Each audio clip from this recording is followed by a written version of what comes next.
Главный праздник мусульман Ид Аль-Адха жители Аль-Роя встретили в мечети. Многие из верующих провели в доме Аллаха всю прошедшую ночь. Имам рассказывает, что пророк Мухаммад, да благословит его Аллах и приветствует, сказал: «Кто бы ни был бодрствовавший в ночь на Ид Аль-Адха в служении Всевышнему, не постигнет сердце его печаль». После проповеди верующие совершили праздничный намаз.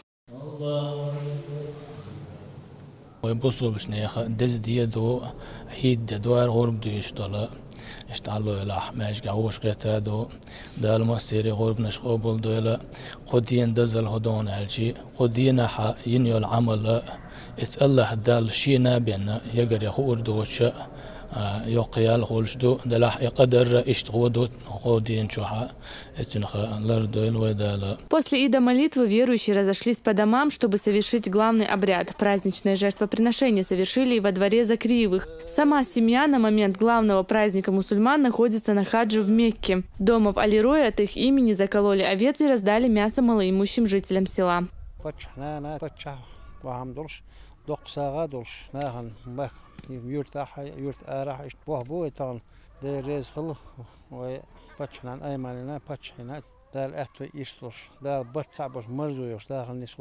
Верблюдов и овец на Ид Аль-Адха принесли в жертву и в селе Джалка. Религиозный обряд здесь совершила семья советника главы Чечни, депутата Государственной Думы Адама Делимханова. Праздник отметили также и в Шалинском районе. Несколько верблюдов, бычков и баранов сюда отправила президент регионального общественного фонда имени Ахмата Хаджи Кадырова Аймани Несиевна. Мясо животных раздали нуждающимся со всего муниципалитета.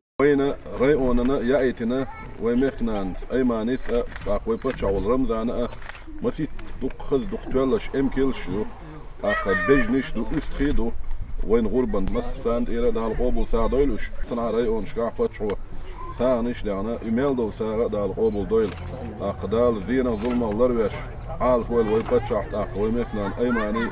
Праздник жертвоприношения всего длится 3 дня. Завтра и послезавтра мусульмане со всего мира также смогут совершить обряд жертвоприношения во имя Аллаха Милостивого и Милосердного. Розана Цамаева, Хамзат Аюбов, Амир Тагаев и Таймир Хаджиев. Новости.